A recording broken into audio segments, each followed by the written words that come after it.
Gravação iniciada.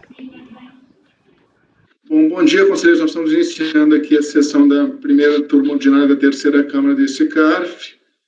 Vou iniciar a sessão do dia 9/2, às 9 da manhã, dando bom dia aos conselheiros. Bom dia, doutora Giovana. Bom dia, presidente. Bom dia, demais conselheiros. Bom dia, doutor Dornelas. Bom dia a todos. Bom dia, doutor Lisandro. Bom dia a todos. Bom dia, doutor Lucas. Bom dia, presidente. Bom dia, colegas. Bom dia, doutor Rafael. Bom dia, presidente. Bom dia, colegas. Bom dia, doutora Mauritânia. Seja bem-vinda mais uma vez ao colegiado. Bom dia, presidente. Bom dia a todos. Bom dia, doutora Bárbara. Bem-vinda. Acho que é a primeira vez que está atuando, pelo menos, sobre minha presidência. Então, obrigado pela presteza aí de ter atendido a suplência tão rápido. E bom dia, uma boa sessão. Obrigada, presidente. Bom dia a todos.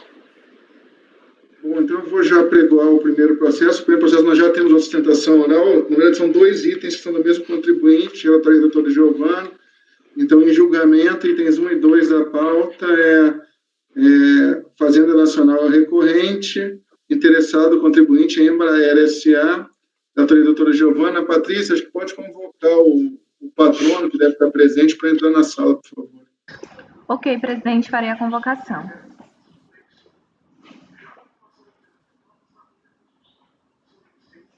Item 1 e 2 da pauta, doutora Nathalie Matos. Seu processo será julgado agora. Por favor, verificar a mensagem privada no chat.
Bom dia, doutora Nathalie.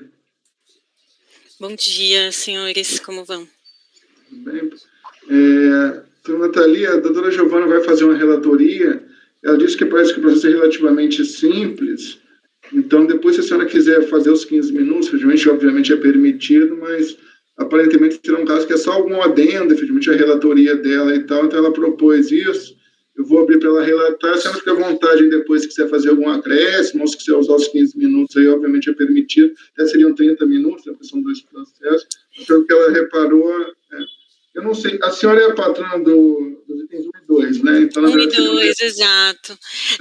Eu concordo plenamente, são casos bastante simples, eu estou aqui muito mais para acompanhar e fazer alguma complementação, não pretendo usar nem os 15 minutos, muito longe disso. Tá bom. Então, doutora Giovana, com a palavra para relatar, itens 1 e 2 da pauta Fazenda Nacional Recorrente, interessada em Embraer, a matéria penalidades diversas, parece que é compensação por débito de atitude de compra não homologado. Bom dia a todos, bom dia, patrona. Esse processo é um processo muito simples, é um recurso de ofício, em face do acórdão da DRJ, que julgou procedente a impugnação e exonerou integralmente o crédito tributário. Eu estou aqui acompanhando o relatório, foi um auto de infração de multa isolada por compensação não homologada. As compensações foram tratadas no outro processo administrativo, que ele cita aí, e a fundamentação legal da multa é aquele artigo 74 da 9430, parágrafo 7º, que eu não vou ler aqui. Em face da multa isolada, o contribuinte apresentou impugnação com uma série de argumentos, né, que eu não acho desnecessário ler agora, e a DRJ, ao analisar, ela julgou procedente a impugnação e cancelou a multa isolada, tendo em vista que o despacho decisório número 593 de 2018, que não homologou as compensações, foi considerado nulo. E aí eu transcrevo a emenda do acórdão da DRJ, né, que cancelou a multa por questão do reconhecimento da nulidade do despacho decisório, que foi feito num outro processo, tá? E, em razão dos valores exonerados, que essa multa isolada soma 10 milhões, pouco acima de 10 milhões, o processo foi remetido ao CARF para análise do recurso de ofício. Então, eu conheço do recurso de ofício, como eu disse, trata de uma multa isolada por compensação não homologada. O despacho decisório foi anexado aos autos. Esse despacho decisório, que não homologou as compensações, foi objeto de manifestação de inconformidade e foi julgado nulo pela turma julgadora, através desse acordo que eu cito aí, 0292722, de 16 de abril de 2019. Esse acórdão que julgou nulo o despacho decisório, ele não ensejou o recurso de ofício, tendo em vista o artigo 27 lá da 10522, que é um despacho decisório que trata de homologação de compensação, não tem recurso de ofício. Não cabendo mais recurso, a decisão que anulou o despacho decisório se tornou ato jurídico perfeito, por conseguinte, são igualmente nulos todos os atos que decorreram do referido despacho, entre eles o lançamento da multa isolada de 50% por compensação não homologada. E aí, nesse sentido, eu estou dizendo que não cabe reparo na decisão recorrida, devendo ser mantido o cancelamento do auto de infração de multa isolada, uma vez que decorreu de ato declarado nulo. Nesse sentido, eu voto por conhecer do recurso de ofício e, no mérito, negar-lhe provimento. Na verdade, eu já entrei relatório e voto, porque é muito simples. Acho que, se tiver alguma discussão, a gente abre a palavra para a patrona. É isso, é como voto. Se tiverem alguma dúvida. Alguma dúvida, algum esclarecimento, pessoal? Não. Então, acho que eu vou passar a votação, já vou colher os votos. A doutora Giovana está votando por negar, por conhecer e negar provimento a recurso de ofício. Doutor Dornelas. Eu acompanho a relatora, presidente. Doutor Lisandro. Acompanho a relatora, presidente. Doutor Lucas. Com a relatora, presidente. Doutor Rafael. Acompanha a relatoria, presidente. Doutora Mauritânia. Acompanho, presidente. Doutora Bárbara. Acompanho a relatora, presidente. Eu também acompanho, então, não sei se a patrona teria algum adendo a fazer, talvez. Não, somente se fosse necessário, eu esclareceria aqui que, inclusive, houve a prolação de um novo despacho decisório que deu aso a um novo processo também para exigência dessa multa, mas nem se fez necessário esse esclarecimento. Muito obrigada à relatora. Então, pessoal, já proclamando o resultado, por unanimidade de votos, então é conhecido o recurso de ofício, no mérito negar-lhe provimento. Eu nem abri para sustentação oral, porque eu acho que o processo era muito simples, efetivamente, deixei a patrona se quisesse fazer um adendo informalmente. Então, o resultado final dos itens 1 e 2 é conhecido o recurso de ofício, no mérito negar provimento por unanimidade de votos, está proclamado.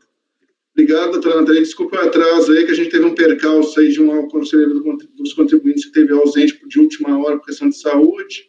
A gente estava nesse trâmite de tentar resolver a questão do substituto dela, que é a doutora Bárbara que está atuando aqui. Não, mas foi super rápido. Tá bom? Muito obrigada a todos, bom dia. Bom dia. Tchau, tchau.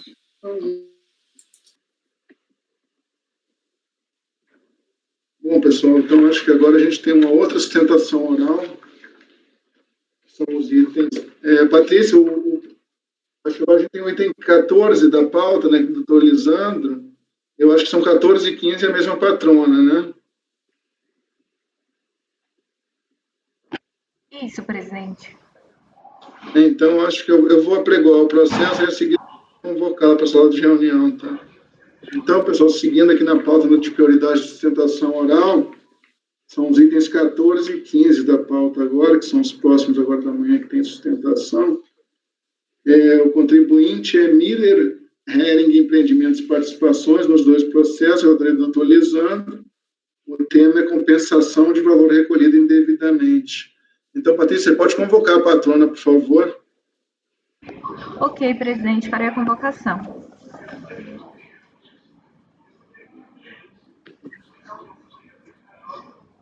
Item 14 e 15 da pauta, doutora Lidiane Rafaela. Seu processo será julgado agora. Por favor, verificar a mensagem privada no chat.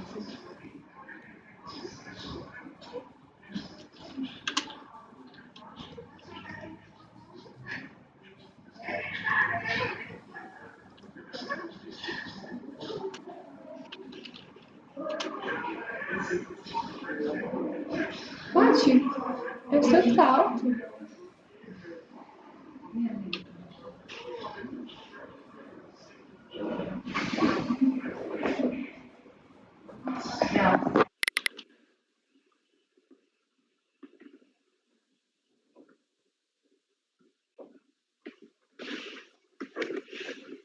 Bom dia, doutora Lidiane, bem-vinda. Bom dia, tudo bem?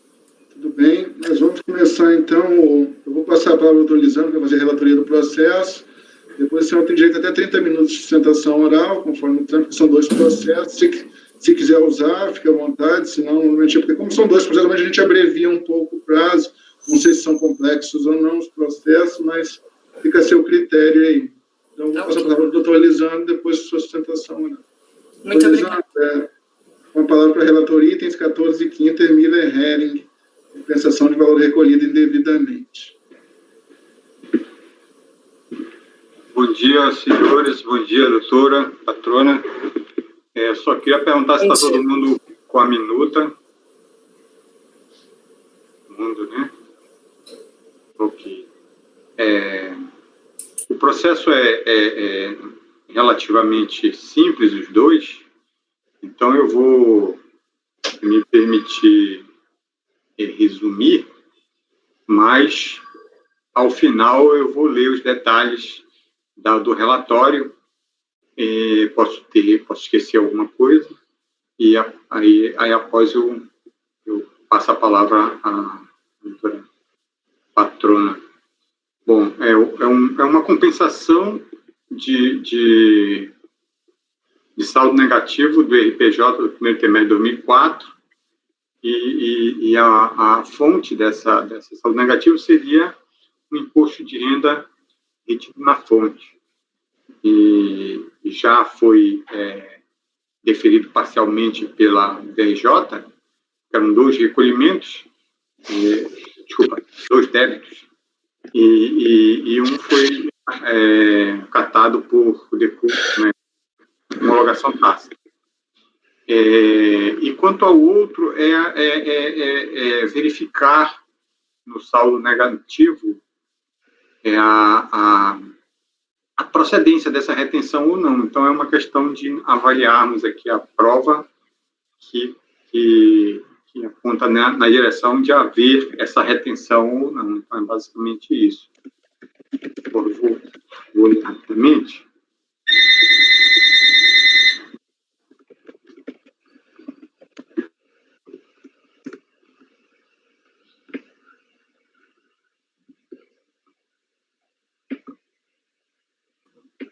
Bom, o processo tem origem na declaração de compensação de final 6106.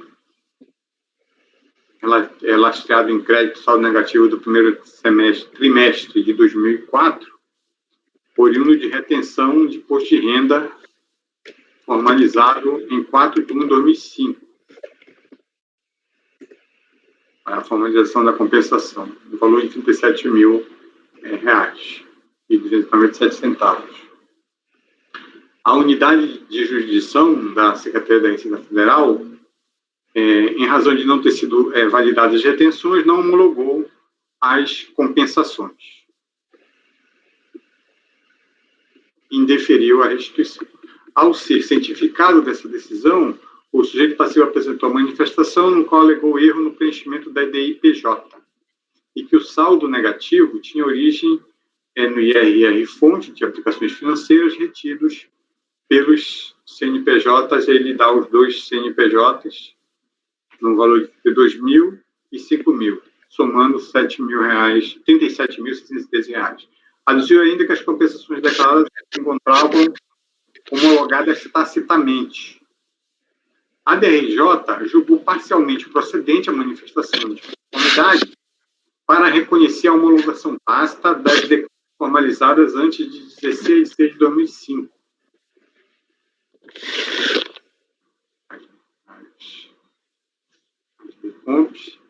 E considerar não impugnada a parte creditória que implica em não conhecimento de direito creditório.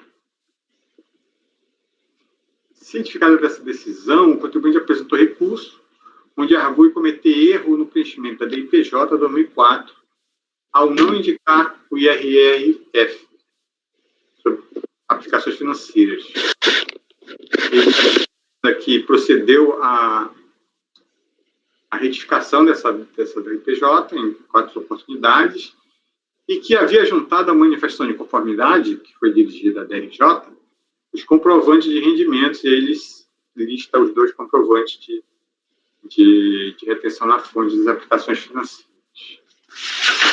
Ainda que a decisão de primeira instância não analisou a documentação e as razões consignadas na manifestação de conformidade, limitando-se a decidir que não houve impugnação do direito creditório e que, por essa razão, seria nula por preterição ao direito de defesa. Quanto ao mérito, aduz ter incorrido em erro no preenchimento da DIPJ, cuja retificação foi efetuada e que o CARF tem reconhecido, em atenção ao princípio da verdade material, que o contribuinte não pode ser prejudicado por simples divergência de informação entre a DIPJ e a DECOMP, no caso é saldo negativo. Né?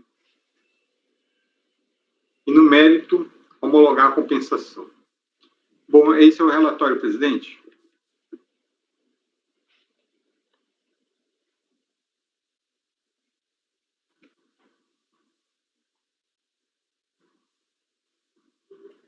Oi, Heitor, tá sem som. Eu acho que a patrona saiu da sala, acho que caiu. É isso que eu estava tentando ver aqui.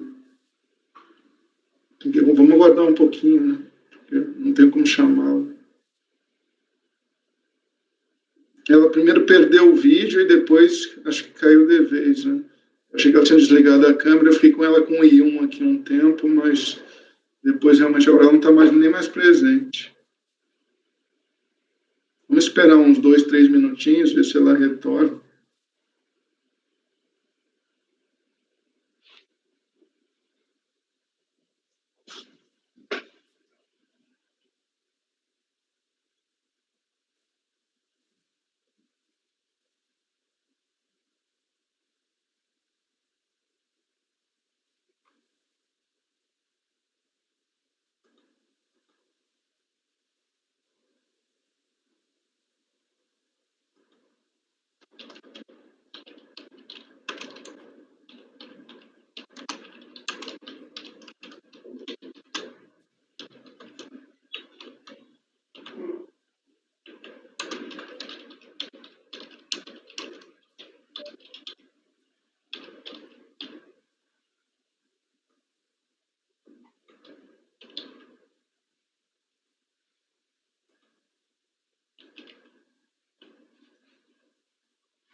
Voltou, acho que ela voltou.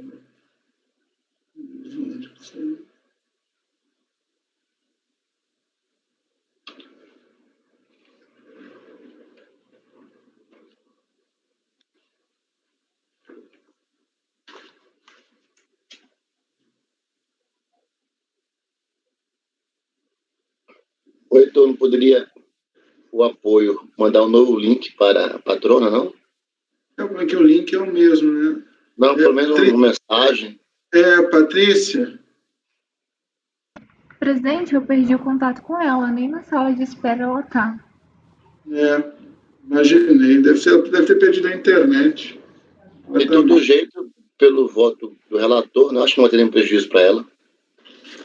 Mas se ela queria acrescentar alguma coisa, né? Eu vou esperar mais um minuto, até as 9h25, aí se ela não chegar, a gente continua.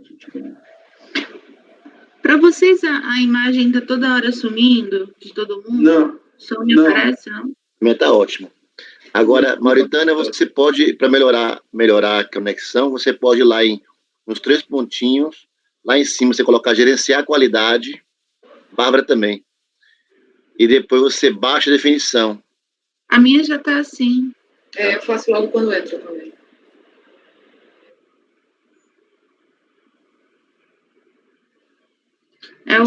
A imagem de vocês que, para mim, que toda hora fica saindo e voltando.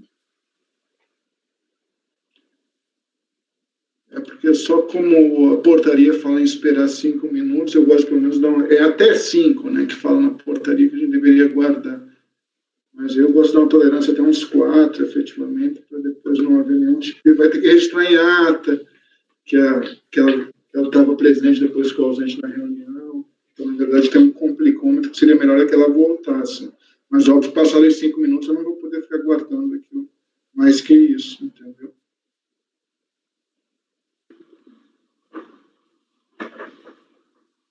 Presidente, Uhum. eu acabo no voto, como já adiantou o Dornelas, acatando a tese da defesa. Então, acho que não vai ter prejuízo para o contribuinte. A forma é cumprir os 5 minutos. Uhum. Bom, pessoal, então, conforme previsto no artigo 9º da portaria, estava olhando aqui qual é o artigo, a gente aguardou os 5 minutos, a patrona não retornou, então, na verdade, nós damos continuidade ao julgamento sem a presença dela. Se ela voltar, efetivamente, eu tento ver se ela tem algum esclarecimento adicional a fazer, mas dando continuidade ao julgamento, Lisandra, então pode passar o voto, por favor. Bom, em resumo, de fato, embora a econômica nas razões consignadas, a recorrente fez expressa menção à existência de erro na DIPJ e também a menção à juntada de documentos. Então, acredito eu que houve realmente um cerceamento de defesa. Mas, com base, como a gente viu, inclusive na sessão passada, né, o parágrafo 3º do artigo 59 do PAF, que permite decidir o mérito a favor do sujeito passivo, que aproveitaria a declaração de nulidade, eu analisei o documento, e os documentos estão juntados nos autos e comprovam a retenção e oferecimento da receita. Então, passei ao mérito e não declarei, rejeitei a patrona, acho que conseguiu aí, né? Uhum. Eu vou abrir para ela, então, fazer a sustentação, mas aí o senhor já... Tá ok. Doutora... Olá, doutora. Eu peço mil desculpas, perdi todo o relatório, meu problema é que tive que ir para outra sala, improvisar aqui. Eu não peguei a parte do relatório, peço desculpas. Tá, doutora Lidiane, a gente tinha continuado o julgamento, que a gente já esperou os 5 minutos regulamentares, porque é previsto na portaria que deveria ser... O Lidiane estava começando a votar, mas está aberta a sustentação oral, a senhora pode fazer, efetivamente. Acho que o relatório a senhora acompanhou na integralidade, né? Não, travou tudo, eu não consegui entrar, mas... Basicamente, doutor Lisandro, faz um breve resumo. Não, tudo bem. Do relatório. É uma declaração de compensação, na qual a razão do crédito é um saldo negativo do IRPJ do primeiro trimestre de 2004, com base em retenção na fonte de aplicações financeiras. A contribuinte teve negado o seu direito de crédito, de compensação, e recorreu à DRJ.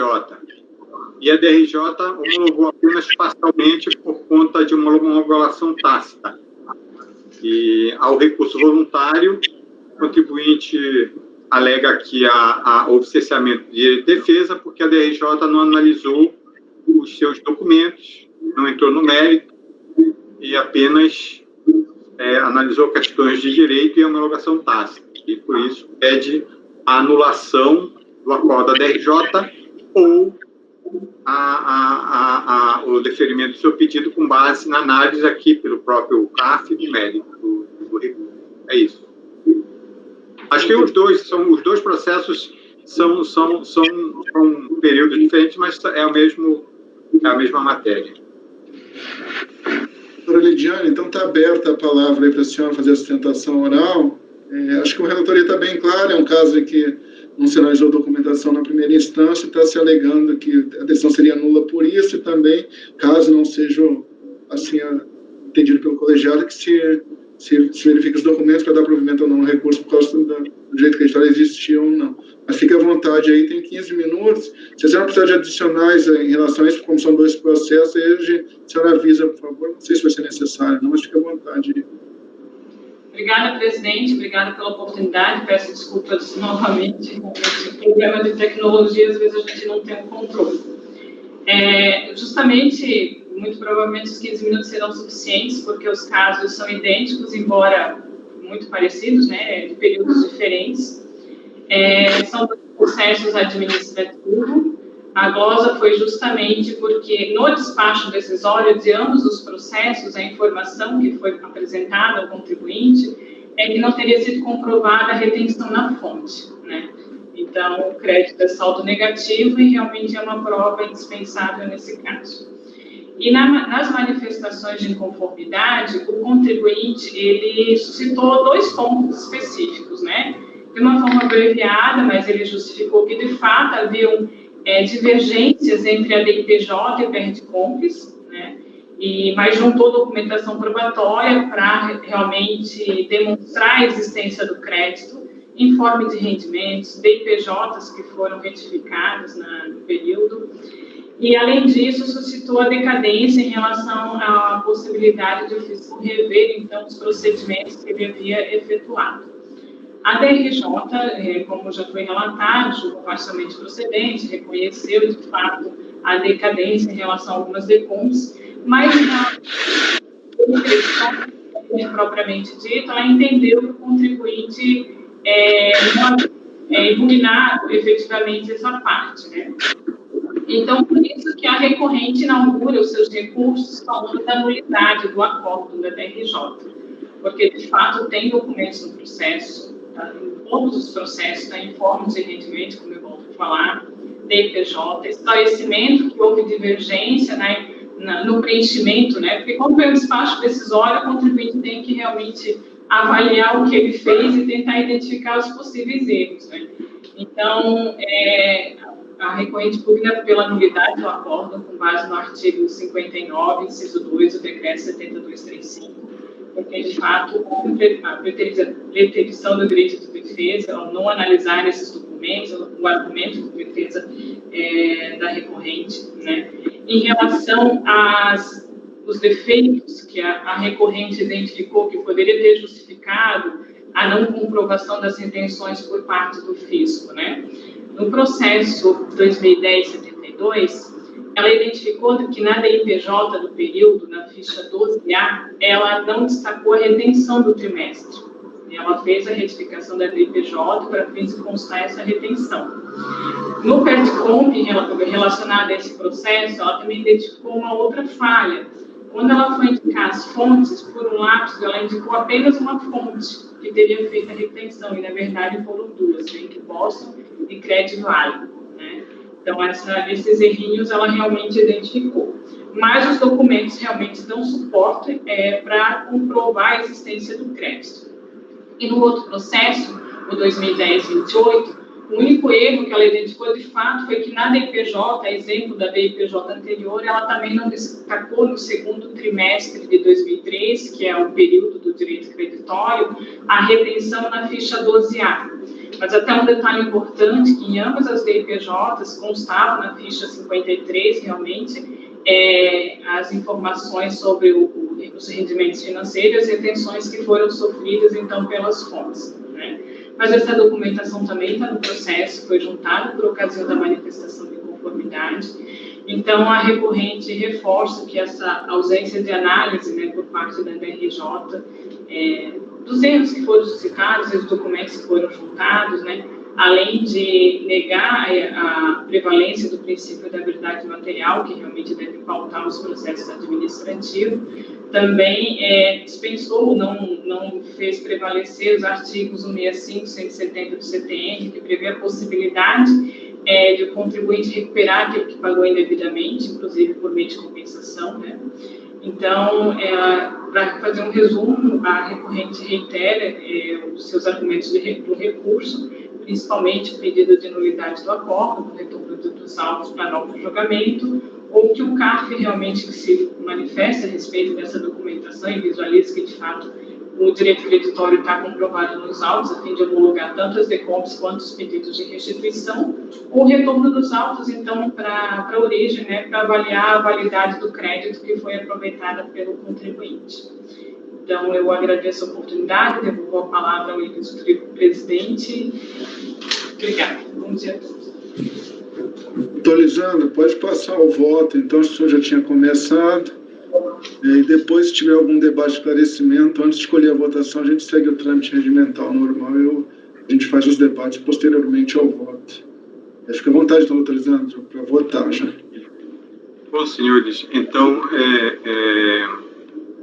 conforme relatado e bem destacado pela patrona, há constatei que há realmente um cerceamento de defesa da decisão de primeira instância por não ter analisado a documentação probatória e as razões na manifestação de conformidade, limitando-se a decidir que não houve impugnação no direito creditório. Embora econômica nas razões, a hora recorrente fez expressa menção sobre a existência de erro no preenchimento da DIPJ, no caso aqui do processo 14, ativou o primeiro trimestre de 2004, folha 2 e 4 do processo. E também há ainda menção juntada de documentos de retenção na fonte, folhas 7 e 8. Aquele documento. Então, por não ter enfrentado essas razões e essas provas, né, há realmente razão para uma anulação da DRJ, mas com base no parágrafo 3º do artigo 59 do PAF, como o processo está instruído e se a sua análise levaria, conforme eu entendo, ao deferimento do pleito, eu rejeito a liminar para entrar no mérito. Quanto ao mérito, o crédito lastreado no saldo negativo, né, oriundo da retenção, no valor de R$ 37.297.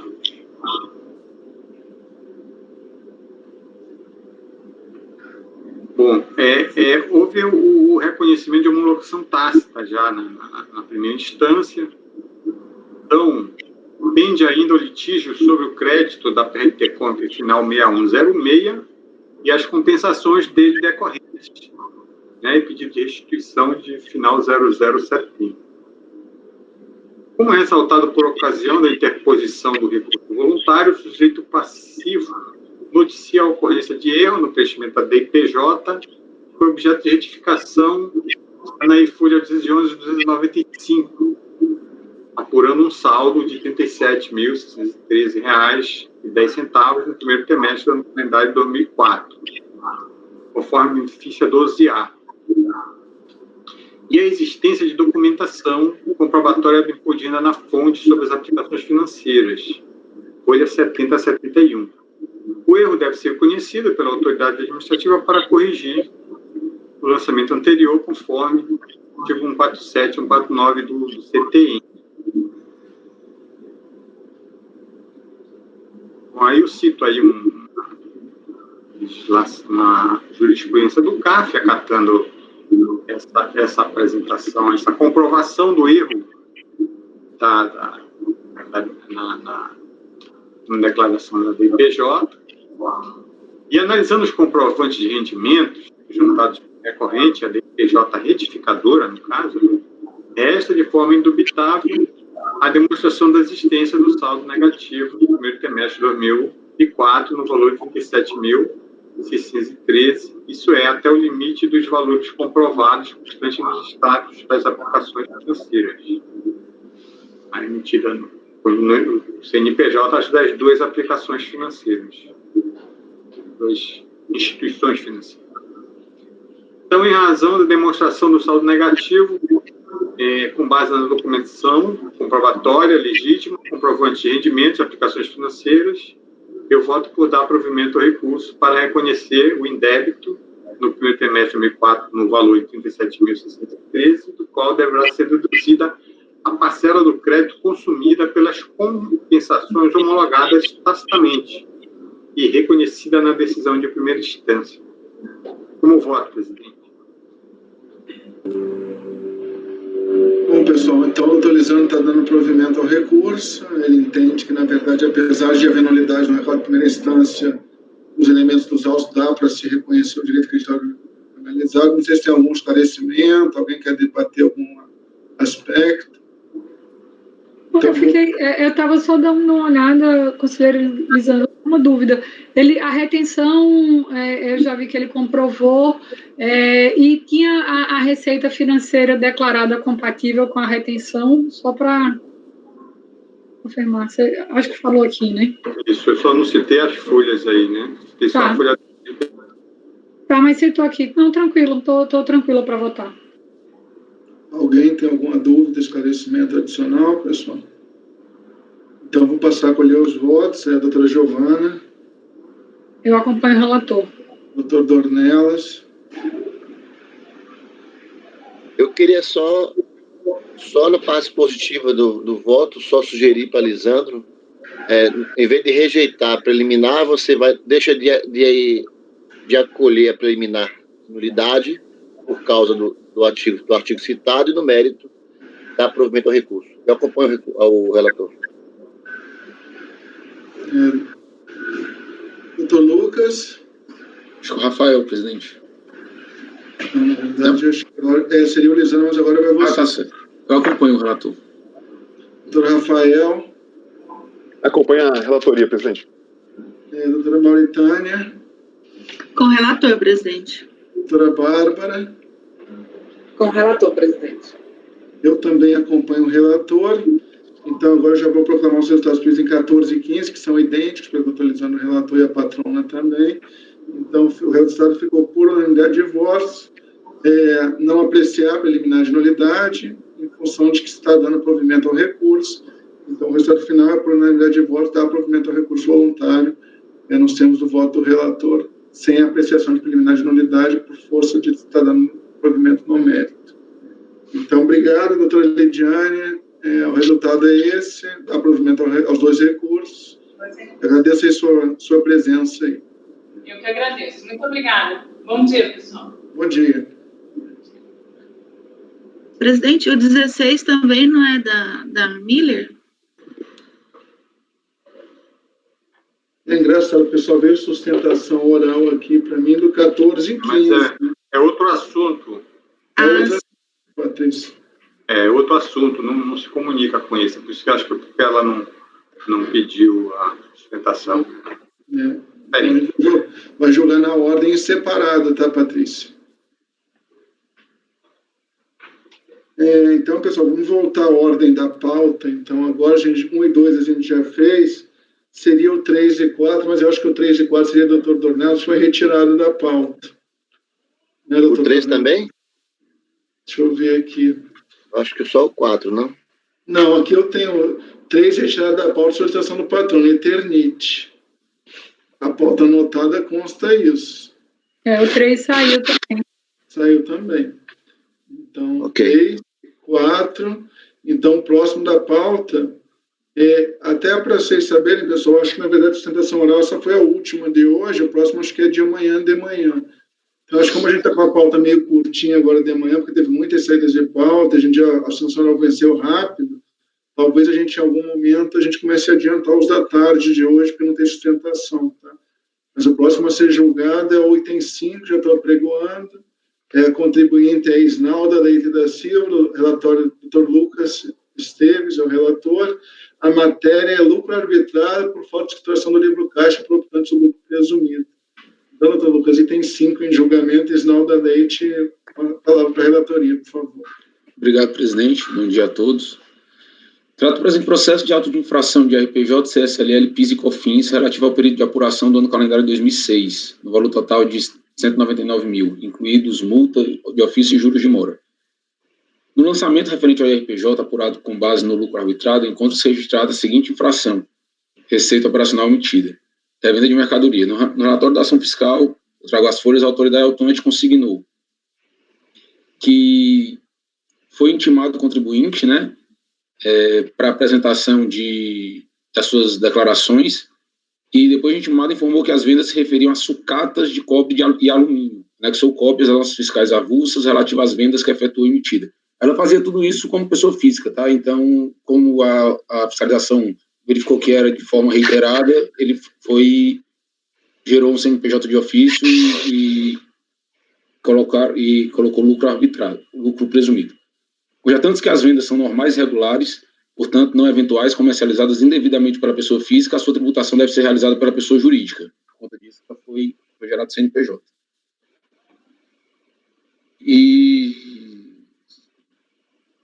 Isso. Promoveu-se a sua inscrição de ofício no CNPJ e intimou, em maio de 2009, a apresentar no prazo de 5 dias os livros fiscais e contábeis referentes ao período fiscalizado. A contribuinte requeriu a sua inscrição de ofício, afirmando que a inscrição voluntária na junta comercial somente poderá ocorrer a partir da data do pedido, não envolvendo exercícios anteriores, o que inviabilizaria a escrituração de livros contábeis e fiscais no exercício de 2006.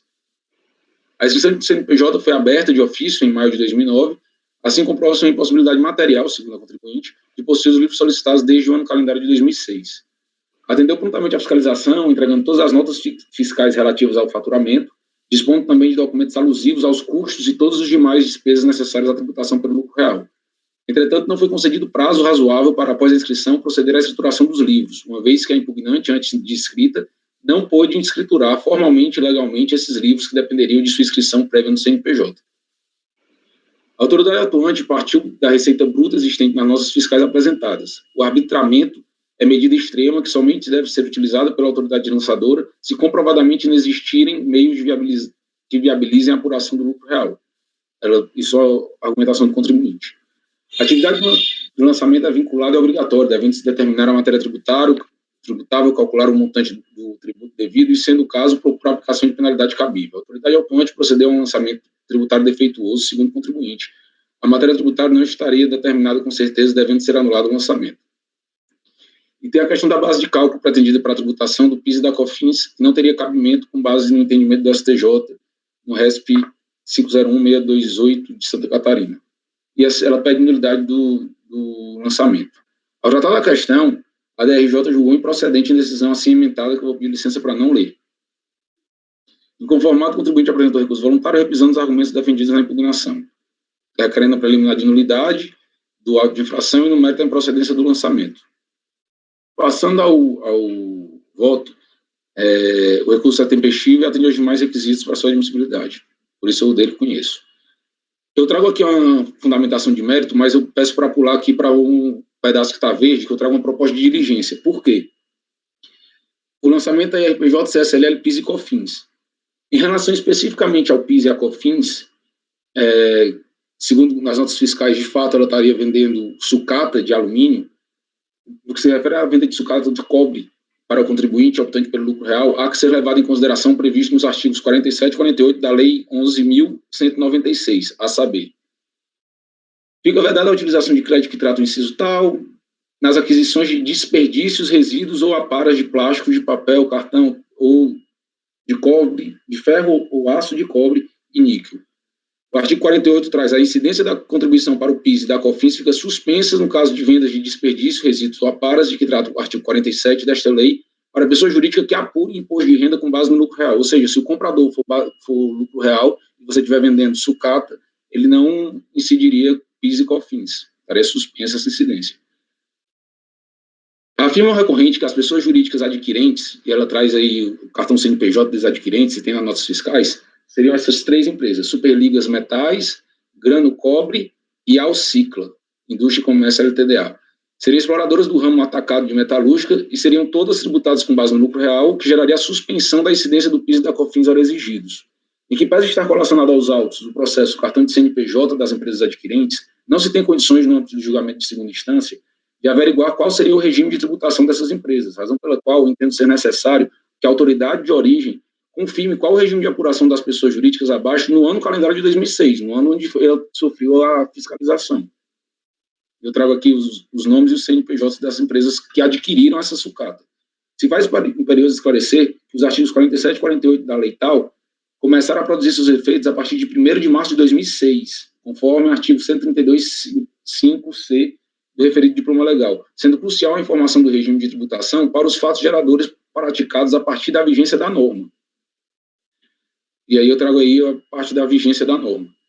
Nesse contexto, eu proponho a conversão do julgamento em diligência para que a unidade de origem informe qual era o regime de tributação escolhido pelas empresas acima listadas no ano calendário de 2006. Eu não estou enfrentando a questão do RPJ da CSLL, porque eu acho que, primeiramente, eu tenho que sanar essa questão do PIS e da COFINS, e eu não quis adiantar aqui um voto de parte do processo para a gente pedir uma diligência em relação à outra parte.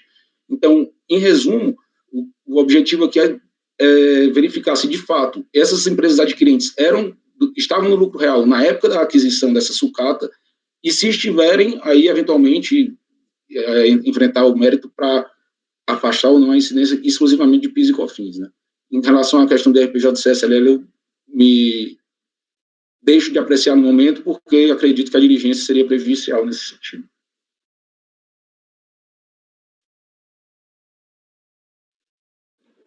Alguma dúvida, pessoal? Algum esclarecimento adicional?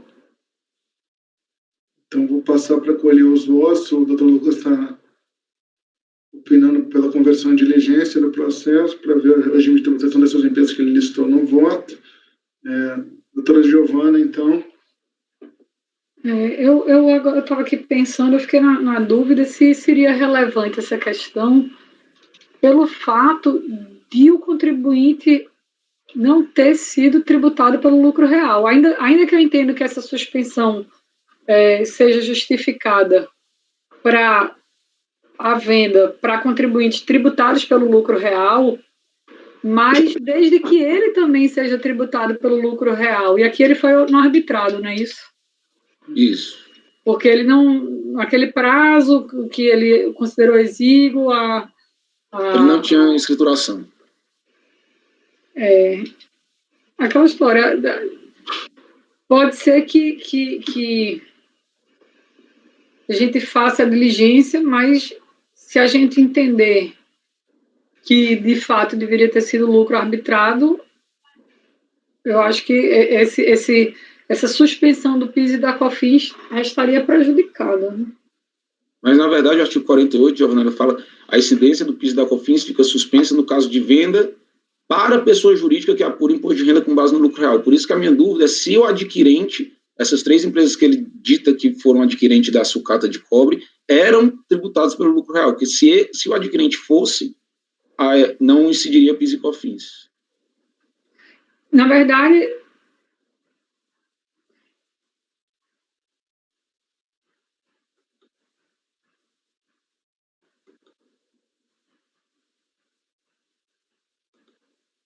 esse é o raciocínio que eu utilizei para a proposta de diligência. Tá. Tá bom. Eu estava vendo aqui o parágrafo único, ele diz também que o caput desse artigo não se aplica apenas para pessoas jurídicas obtidas pelo simples. De qualquer forma, o lucro arbitrado não se enquadraria aí. Não, tudo bem. Eu acompanho o relator. Doutor Dornelas. Também acompanho o relator. Doutor Lisandro. Acompanha a relatora, presidente. Doutor Rafael. Acompanha a relatoria, presidente. Doutora Mauritânia. Acompanho, presidente. Doutora Bárbara. Acompanho o relator, presidente. Eu também vou acompanhar, e eu prefiro até essa questão do lucro real, efetivamente, deixa para quando voltar a gente analisar. Eu acho até que, na verdade, como o doutor Lucas propôs que para ele é importante a diligência, eu até poderia discutir essa questão do arbitramento ou não agora, mas eu prefiro me posicionar na volta. Então, também vou acompanhar. Então, com isso aí, ficou o resultado do item 5, por unanimidade de votos, novamente, conversão do julgamento em diligência nos termos do voto do relator. Resolvem os membros do colegiado. Agora eu acho que volta para o doutor Lisandro, já estou apregoando, item 6 da pauta, seguindo aí a ordem, é AC Informática, prestação de serviços, é o recorrente, a matéria ainda é lucro presumido, mas é o aproveitamento de pagamentos ou antecipações realizados. Então, na verdade, estou usando a palavra aí em julgamento item 6. AC Informática.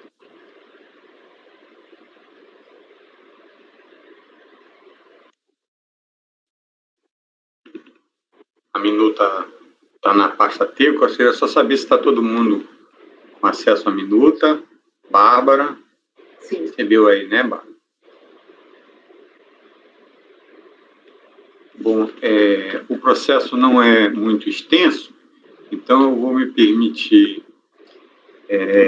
resumir o assunto e ler os pontos principais para que não deixe de destacar nenhum ponto de relatório ou defesa. Mas, em resumo, é um auto de infração onde o fisco detectou que houve uma aplicação incorreta do percentual do lucro presumido. Então, houve uma exigência de ofício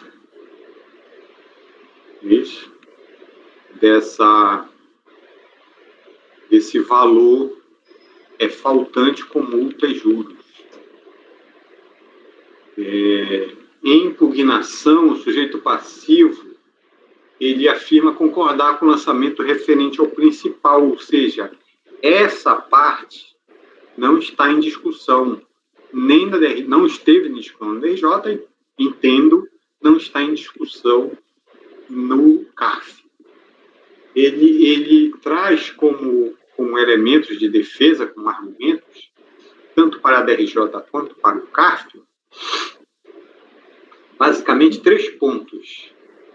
Ele alega ser indevida a multa de ofício, aquela alegação de que a multa está em patamares acima de suas possibilidades, ou inconstitucional, por ser. Ele contesta os juros sob multa de ofício, contesta os juros sob a base Selic também.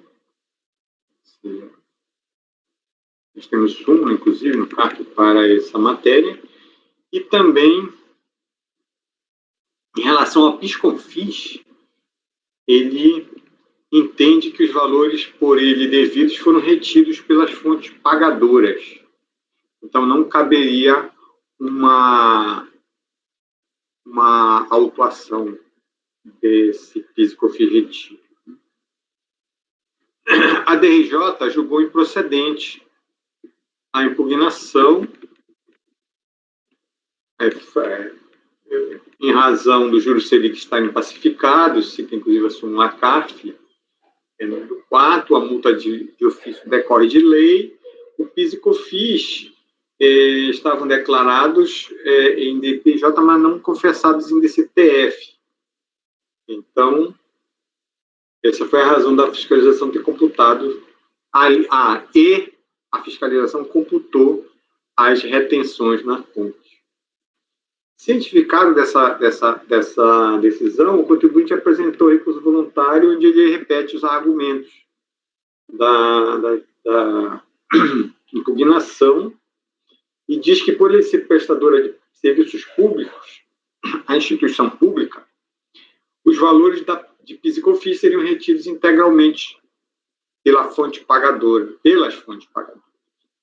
E repete quanto à aplicação da multa de ofício, acima de patamares de sua possibilidade teria caráter confiscatório, juros Selic e juros sobre multa.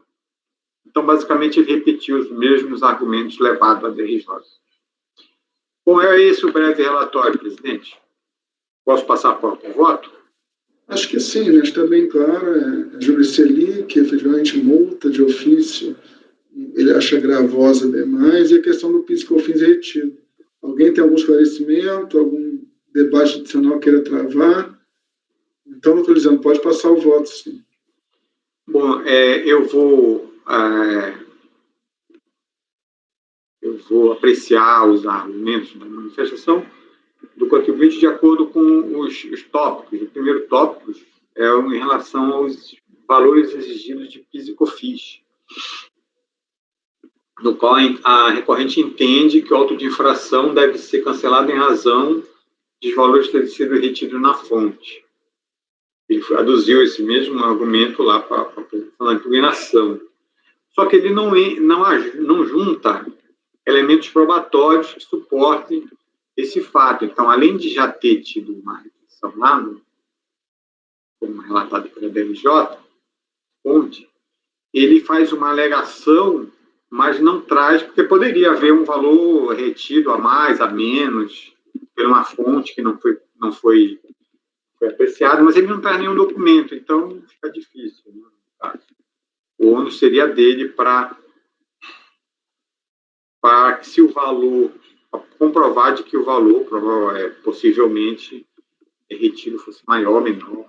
Então, por conta disso, eu rejeito essa razão de mérito. E os outros elementos é o da multa de ofício em valor de confiscatório, resulta de lei, então, inclusive tem súmula também, né? Juros sobre a multa de ofício, juros de Selic, eu coloquei num tópico só, e também resulta de lei, artigo 44, inciso 1 da lei 9.430, súmula CAF número 4. Então, por conta do expresso, eu voto por negar provimento ao recurso voluntário, presidente. Vou, então, passar aos votos já, pessoal. A doutora Giovana, o doutor Lisandro está negando provimento ao recurso. Eu acompanho o relator. Doutor Dornelas.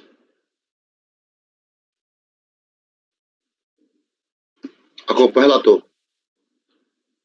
Doutor Lucas. Acompanho o relator.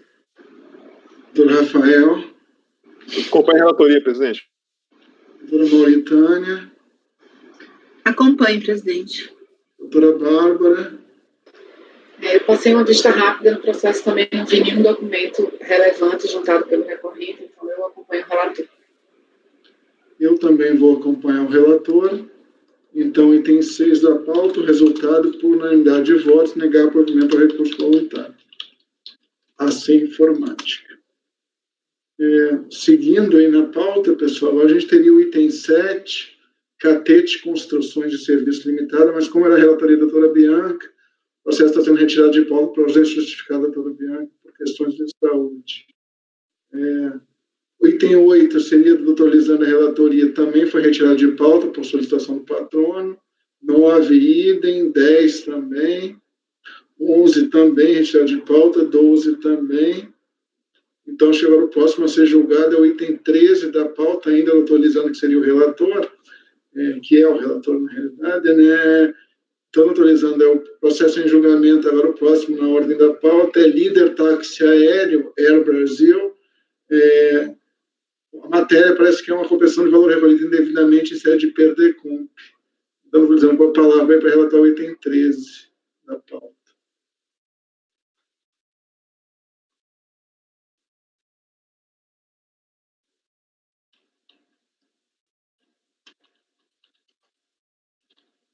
Todo mundo com a minuta aí?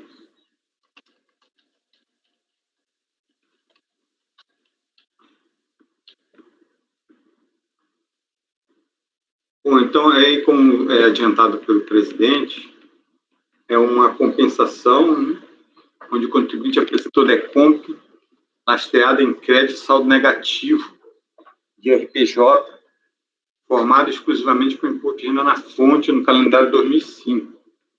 Inicialmente, ele requereu o crédito de R$ 6.525.000. Em despacho decisório, a unidade de jurisdição homologou parcialmente as compensações em razão da insuficiência de crédito no valor de R$ 5.787.377. Ou seja, a unidade de origem já já deferiu boa parte do crédito, mas efetuou uma glosa de R$ 737.000, 37.967. A DRJ, ao julgar a manifestação de conformidade, decidiu pela sua parcial procedência, isso é, reconhecendo um valor adicional do crédito de R$ 175.234, que possui a seguinte ementa. Então, ele veio aqui para o recurso voluntário, né, para o nosso conhecimento, a diferença desses dois valores entre o indeferido lá na unidade de origem e o deferido na DRJ, que vai dar em torno de R$ 580.000.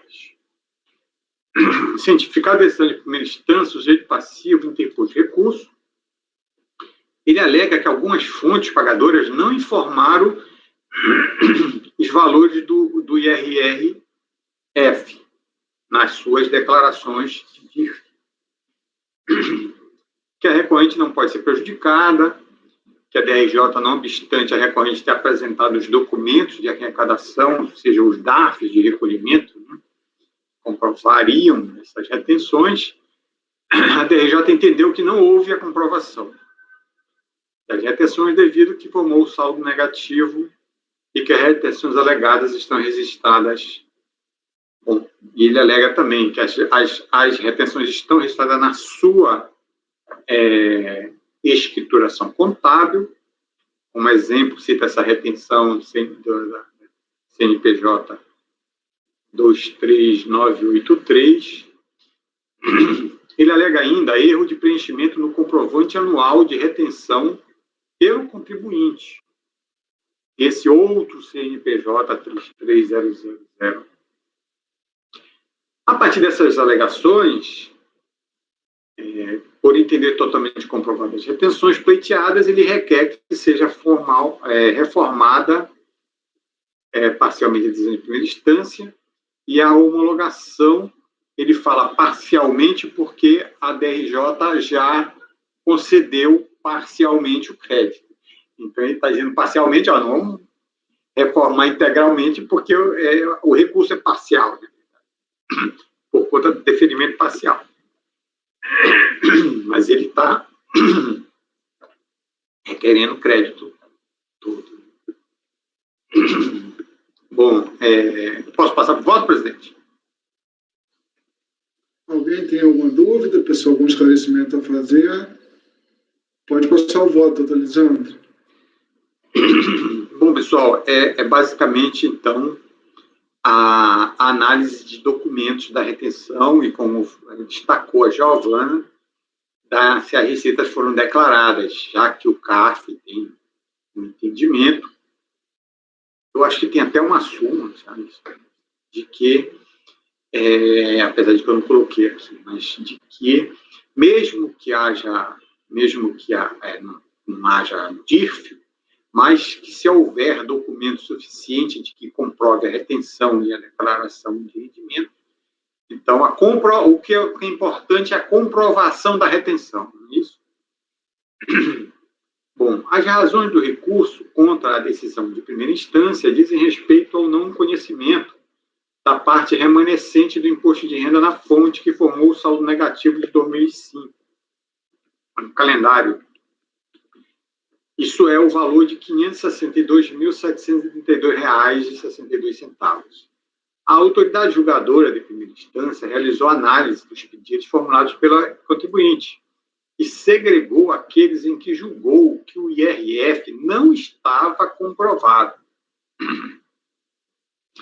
E, igualmente, não consta nas declarações de imposto de renda na fonte das fontes pagadoras. Né? Aquele julgado denominou esse conjunto de análise do grupo 3, está na folha 273 dos autos, ao qual reproduzimos a seguinte. Então, a gente tem reproduzido essa parte indeferida lá pela DRJ, CNPJ, com código, que não consta na DIF e não comprovado por comprovantes. Então, isso aí é a delimitação do litígio, vamos dizer assim, né? E o conteúdo, provavelmente, ele traz os DARFs. Os DARFs, cada DARF está numa folha específica também já destacado nesse primeiro quadro. Em grau recursal, a recorrente informa, até acostado junto às suas razões, além dos comprovantes de arrecadação, DARFs, que já foram juntados aos presentes autos, cópia do livro razão da recorrente e da empresa que efetuou a retenção do imposto de renda, bem como o respectivo livro diário, documento 4.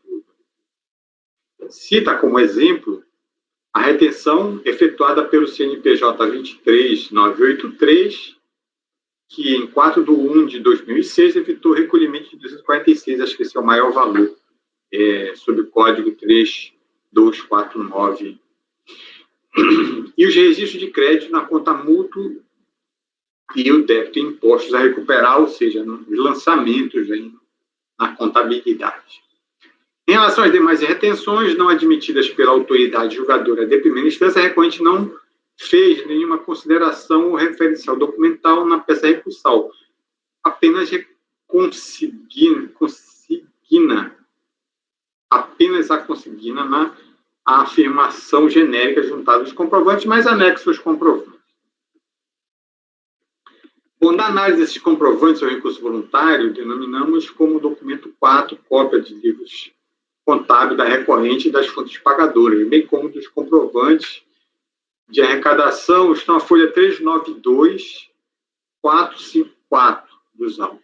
E os documentos juntados por ocasião da apresentação da manifestação de conformidade, folha 16-251. Constata-se que, de fato, foram comprovadas as seguintes retenções. Então, eu vou colocar um demonstrativo 2, onde eu vou listar o imposto de renda na fonte, que, na minha opinião, né, meu voto, eu vou considerar comprovado. Então, você vê a última coluna, onde está escrito CARF, seria, né, o valor comprovado de acordo com a página, por exemplo, no primeiro item, folha 62, 63 e 64, DARF. O DARF, isso. Decisão após recurso voluntário, vamos dizer assim. Resumindo. Então, eu ponho a CNPJ por CNPJ e as páginas, tanto também do livro diário, que interessa também os lançamentos referentes a essa retenção.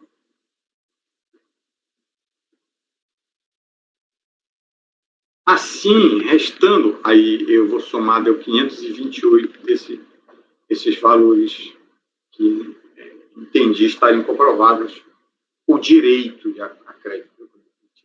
Assim, restando demonstrado nos autos que os elementos juntados comprovam o pagamento de imposto de renda na fonte pela fonte pagadora, o registro de tais retenções na escrita contábil da recorrente, conforme documentos referenciados em cada uma das análises das retenções constantes no demonstrativo 2, nesse ponto,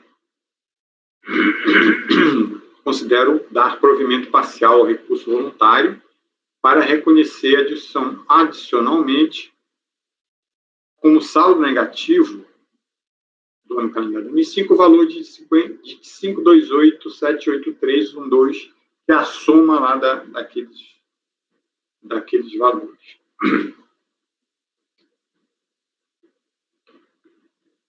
A recorrente alega ainda que o imposto de renda no CNPJ 33000 foi superior ao reconhecido pela decisão de primeira instância, onde o comprovante anual de retenções deveria indicar 1.378.000 a título de rendimentos, declarados, e 33.000 de IRF, e não 1.239.000, ou seja, um valor menor, e fonte de 29.000 também, valor menor. Como de fato consta a folha 29. O mesmo erro defende ocorreu com um comprovante que indica imposto de renda na fonte de R$ 4.457,11, quando correto seria R$ 6.665,99. Todavia, diferentemente do que ocorreu com a matéria anterior, a recorrente não indica a prova capaz de confirmar os fatos por ela alegados.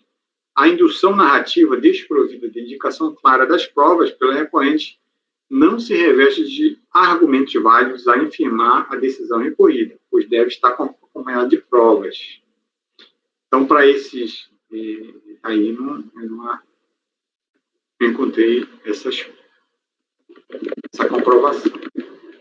Em pedido de compensação, a determinada fase litigiosa do processo, o dever do contribuinte demonstrar que a alegação do erro, preenchimento de comprovantes, anuais de retenção preenchidos pela fonte pagadora, não sendo suficiente a simples alegação desprovida de demonstração que torne a reconstrução dos fatos fatal. Bom, pessoal, então é isso. De fato, em que pese todo o esforço desse relator em buscar compreender a natureza do erro, de preenchimento dos comprovantes de retenção, não vislumbrei aí elementos de prova que posso validar nesse caso. Então, o meu voto é por dar parcial provimento ao recurso para reconhecer como parte integrante do saldo negativo do imposto de renda do ano calendário de 2005 a parcela adicional de 528.783,12. Como voto, presidente? Alguma consideração adicional, pessoal? Acho que está bem claro. Ele reconheceu todas as fontes que julgou comprovada com base no diário nos comprovantes, a menos de acho que é R$4.000, mais ou menos, que, na verdade, o contribuinte disse que foi retida maior e, na verdade, o relator não achou elemento nos autos para validar essa alegação. Então, vou colher os votos. A doutora Giovana... Eu tenho uma colocação a fazer, que eu fiquei aqui na dúvida, até o conselheiro Lisandro falou da súmula CARF que a gente aplica nesse caso, na ausência do comprovante de rendimento, que é a súmula CARF a 80, né? Ele diz, na apuração de RPJ, a pessoa jurídica poderá deduzir imposto de renda do valor do imposto de renda retido na fonte, desde que comprovada a retenção, que pode ser por outro meio. Na verdade, é outra súmula que diz que a comprovação da retenção... A súmula 143. 143, né? Que diz que a comprovação da retenção pode ser por outros meios. Mas a súmula 80... ele diz, desde que comprovada a retenção e o cômputo das receitas correspondentes na base de cálculo do imposto. Eu não consegui enxergar a demonstração da comprovação do oferecimento à tributação, porque quando ele apresenta o livro razão lá em cima, ele contabiliza num contrato de mútuo e do imposto a recuperar. Mas eu não vi nenhum local que ele tivesse comprovado o oferecimento à tributação. Então, eu estou segura em relação à comprovação, digamos, da retenção, como o conselheiro Lisandro falou, né, concordo com ele, uma parte ele não trouxe ali o documento para demonstrar a retenção, mas eu não vi o oferecimento da receita à tributação. Não sei se esse ponto foi expressamente contestado na decisão da DRJ, de que ele também não comprovou o oferecimento da receita à tributação, e nesse ponto, né, aí eu pediria que o conselheiro Lisandro esclareça se tem alguma coisa nesse sentido, se ele já foi cobrado, se ele não foi, se ele tentou demonstrar, porque se em nenhum momento isso foi citado, e pelo tanto de prova que ele apresenta até então, eu faria uma proposta de converter o julgamento em diligência para que ele comprovasse o oferecimento da receita dos rendimentos correspondentes à tributação.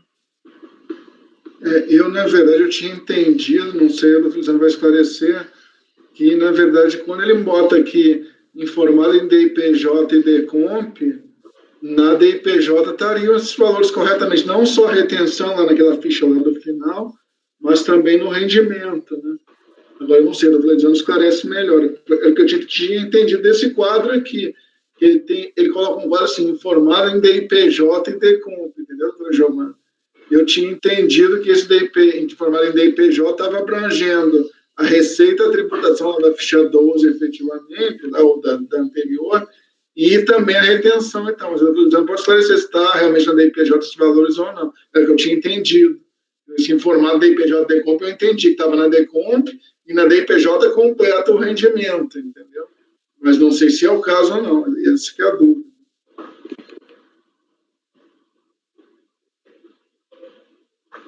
É isso, é DIPJ e DECOMP, mas eu posso verificar deixa eu ver aqui. Eu vou ter que verificar item por item, então. Né? Porque eu não destaquei aqui no demonstrativo número 2, né? Só está informado o DIPJ DECOMP, não está a folha. Eu não posso aprimorar. Tá? Não, conselheiro, não precisaria dizer qual é a folha. Eu até estava tentando abrir para ver a citação do documento. Mas seria, eu acho, caso. Mas só se foi verificado a questão do oferecimento da receita à tributação. Tá, então, aí eu só ia pedir para, de repente, colocar expressamente que tanto ele comprovou a retenção quanto o oferecimento à tributação ali na conclusão. Tá, ok. Quer ver, acho que aqui no finalzinho, né?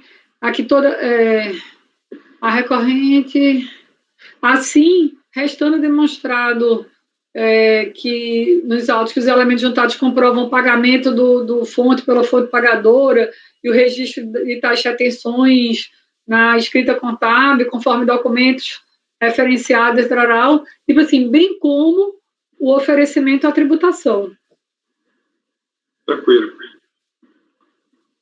Porque eu teria que ver se, na verdade, se a receita de aplicação financeira, né, 3426, né, se ele está declarando receita financeira compatível com isso. Eu tinha entendido que não precisa nem aquela coisa de ser um valor casado. Normalmente você tem um conjunto ali de valores que se mostram compatíveis na DIPJ. Né? Presidente, se você achar por bem, a gente pode pedir vista para que eu retifique o voto. Eu peço vista e, de repente, o presidente dá vista em mesa. Eu peço vista desse processo. Tá bom. Então, é melhor porque aí eu especifico e certifico, realmente. Acho que fica mais seguro para todos. Tá bom. Então, a gente fica... Obrigado, Giovanni. Vista em mesa desse processo, a gente ainda tem mais alguns, eu estou dizendo, talvez dê para fazer de manhã, talvez. Se bem que o próximo da relatoria dele não vai adiantar muito, entendeu? Aí qualquer coisa a gente faz depois, não tem problema nenhum, entendeu? Então, na verdade, vai ficar esse item 13 aí da líder tag sério, vista em mesa, para verificar a questão do oferecimento das receitas da tributação, objeto de retenção, e ele volta eu ainda... só colocaria uma coisa, Heitor, que talvez Lisandro consiga falar. Essa questão do oferecimento de tributação, ela chegou a ser ventilada pelo DRJ, de repente ela fala, a receita está até comprovada, o oferecimento, mas eu não assisto, eu não entendo, eu não aceito documento algum que não seja os informes. Normalmente, eu encontro assim na DRJ. Então, de repente, essa discussão cai por terra, que já está lá comprovado, já foi... Não está com essa clareza. Não está. Acho que precisa verificar e destacar. Tranquilo. Tá bom, obrigado. Normalmente, Dornelas, a DRJ não avança. Quando ela não acha que não restou comprovada a comprovação, ela nem avança no oferecimento à tributação, sabe?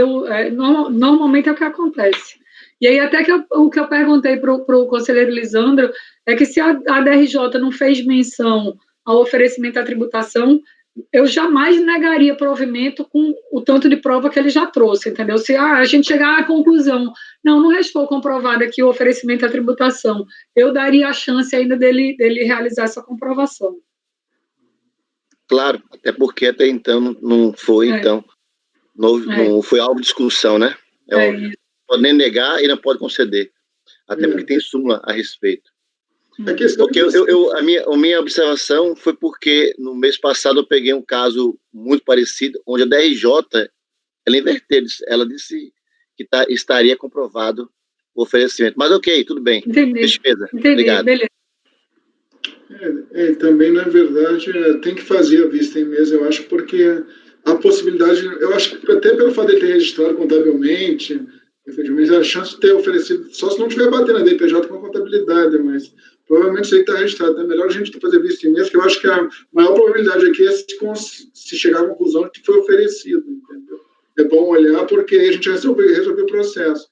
Se não tiver alguma dúvida, aí a gente bota em votação essa proposta da doutora Giovana de converter em diligência para o contribuinte comprovar que... Aí a vista de mesa eu tenho até quando aí? É para a próxima sessão ou para... Não, eu acho que a gente pode fazer na próxima sessão, não tem problema nenhum. Eu vou encerrar a gravação dessa, a gente retoma e depois fecha, fica um visto em mesa por enquanto, e aí na próxima gravação da outra sessão, eu digo, a gente está retomando, o da manhã não tem problema nenhum. Entendeu? A próxima sessão desse mês de fevereiro. Sim, o ideal é que feche agora, porque senão eu vou ter que converter em vista a vista, né? Entendeu? Se tiver que passar o mês que vem, vai ficar vista a vista, aí não tem jeito. Seria melhor vista a vista, presidente? Oi? Não seria melhor vista a vista? Acho que é porque o processo é longo de provas. Né? Então, doutor Giovana, sim, quer ficar com vista a vista? Obrigado. É isso, eu gostaria. Tá bom. Então já vou proclamar o resultado. Então, o líder táxi aéreo, diante dessa questão do oferecimento da tributação, a doutora Giovana acha por bem dar uma analisada melhor no processo para ver se houve oferecimento ou não na DIPJ. Então, o processo vai sair com vistas para a doutora Giovana, esse é o resultado final. Vistas para a conselheira Giovana, relativa à questão da tributação das receitas. Esse é o item 13. Também é melhor que aí todo mundo também tem chance de olhar com calma, entendeu? Se alguém tiver alguma dúvida específica com relação ao oferecimento traz, todo mundo pode olhar, entendeu? Na verdade, eu não converti em vista coletiva, mas nada impede que cada um olhe por si o processo, obviamente, para poder votar mais informado. Então, pessoal, item 13, vistas para a conselheira Giovana, o 14 e o 15 foram aqueles que a gente julgou no início, efetivamente. Aí, doutor Lisandro, acho que agora volta aquele item 16, que era aquele que era do mesmo contribuinte do 14 e 15, mas a matéria não era relacionada. Então, é Miller-Herring, que é aquele que a gente já julgou sustentação oral no dia de hoje, mas é o item 16 da pauta. Doutor Lisandro é o meu relator mesmo, mas parece que não tem correlação com aqueles outros dois processos, então, doutor Lisandro, item 16, Miller-Herring para a relatoria, com a palavra, por favor.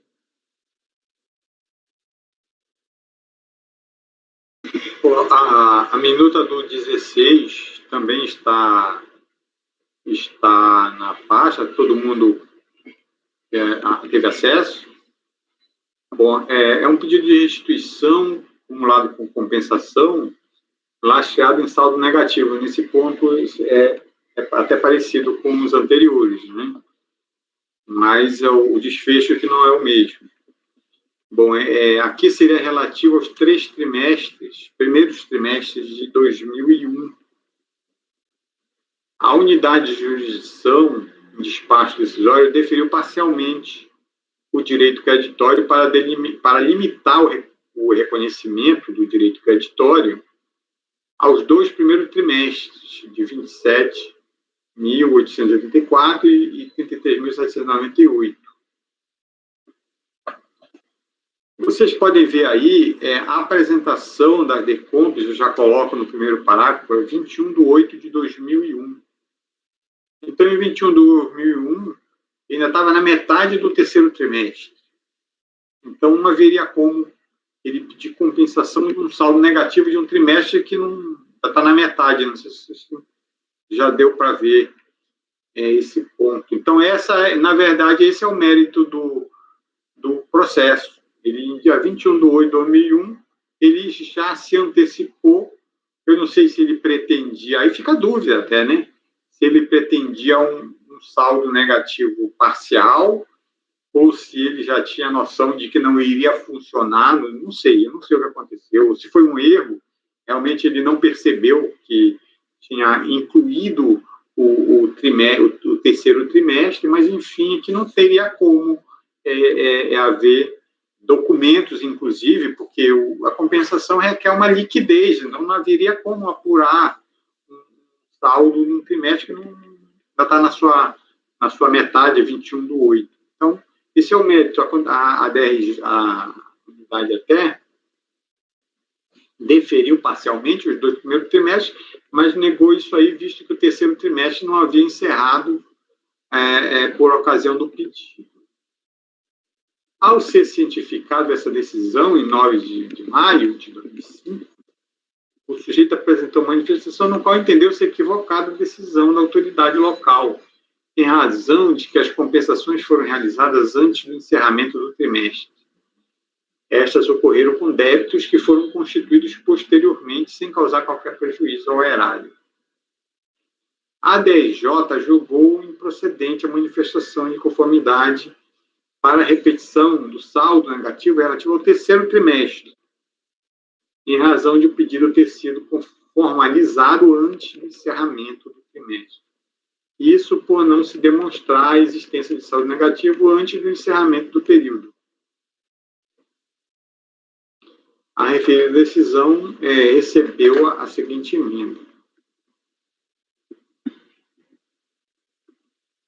Aí eu ponho a emenda da DRJ. Com cientificada essa decisão, o contribuinte apresentou um recurso voluntário de repisa dos argumentos aduzidos na manifestação de inconformidade e, adicionalmente, que o então Conselho de Contribuinte firmou entendimento de que a regular escrituração contábil e fiscal da compensação, acrescido dos documentos que comprovam a regular retenção, é suficiente para permitir a compensação, desde que as receitas que originaram as retenções tenham sido oferecidas à tributação. É o relatório. Posso passar por voto, presidente?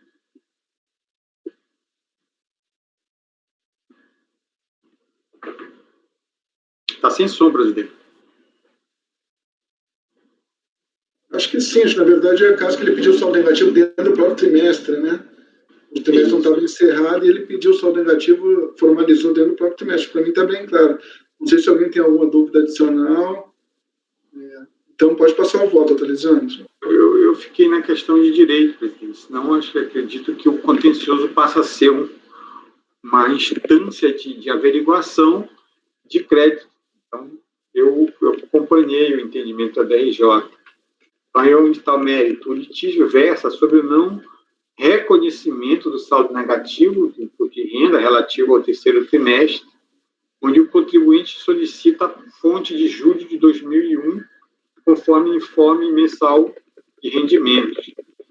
Como assentado no despacho decisório, na decisão da DRJ, não há como reconhecer crédito saldo negativo do terceiro trimestre, quando a época da formalização do pedido, o referido trimestre não havia encerrado e, portanto, não havia apuração de RPJ, em especial, que demonstrasse um débito tributário alegado. O artigo 770. E, no momento da formalização e das compensações dos débitos, no caso, né, a regulação desses procedimentos já se encontrava disciplinada no artigo 74 da Lei 9.430. O caput do artigo assegura ao contribuinte o direito à restituição quando este apurar crédito relativo a tributo, ou seja, o crédito oponível apenas ocorre após a apuração e envolve as atividades de verificar o ocorrência do fato gerador, da obrigação, e o cálculo do tributo e efetuar as eventuais deduções.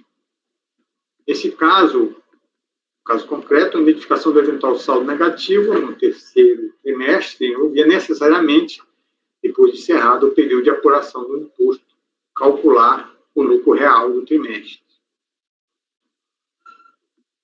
E isso não ocorreu em relação ao terceiro trimestre, onde não é possível determinar a existência de saldo negativo de imposto de renda antes do encerramento do período. Então, só trago as alegações. Quanto aos julgados trazidos na peça recursal, eles dizem respeito à possibilidade de compensação de imposto de renda que formaram o saldo negativo, que pode ser provado com base em elementos complementares ao informe de rendimentos e retenções, tais como registros contábeis e documentação suporte. Ou seja, nenhum deles assegura a repetição de saldo negativo de imposto de renda antes de encerrado. Aquelas compensações, aqueles casos que a jurisprudência não se referem ao que a gente está aqui apreciando, né? Assim, em razão de não demonstração pelo requerente de saldo negativo de imposto de renda na fonte no terceiro trimestre de 2001, Nego o provimento ao recurso. Como voto, presidente? Alguém quer fazer alguma consideração adicional? Acho que está bem claro o caso aqui. Ele protocolizou a decomp antes de apurar o saldo negativo do trimestre. Vou colher os votos, então, tá, pessoal? Doutora Giovana. Eu acompanho o relator, eu acho que isso é bem claro. É impossível você ter o direito líquido certo antes do encerramento do período. Né? No meio tem saldo negativo, quando chegar ao final ele pode não ter. Então, não tem direito líquido certo. Acompanho, acho corretíssimo. Doutor Dornelas. Acompanho. Está claro que ele pediu aí saldo negativo, né, Lisandro? Não foi estimativa nenhuma. Acompanho sim, claro, óbvio. Doutor Lucas. Temporal. Também acompanho, presidente. Doutor Rafael. Acompanho a relatoria, presidente. Doutora Mauritânia. Com o relator, presidente. Doutora Bárbara. Acompanho o relator, presidente. Eu também acompanho o relator. Então, item 16 da pauta. Resultado é por unanimidade de votos negar o provimento ao recurso voluntário. Bom, pessoal, 17 agora seria a doutora Bianca, que também tem uma retirada de pauta por solicitação do patrono. Então, na verdade, não será julgado. O 18 não tem retirada de pauta por solicitação do patrono, mas seria a doutora Bianca, então o resultado é retirada de pauta por ausência justificada da relatora. O 19 é aquele que eu pedi para a doutora Patrícia, teria até videoconferência, sustentação oral do patrono, e também seria a doutora Bianca relatando. Então, também será retirada de pauta por ausência justificada da relatora, e esse 19, na realidade, ele seria um paradigma dos repetitivos, que seriam do 20 ao 22, que também, então, não vão ser apreciados assim também. Com isso, a gente encerrou a pauta da manhã. Eu vou dar um intervalo agora, vou interromper a gravação. Patrícia, pode interromper a gravação, por favor. Ok, presidente.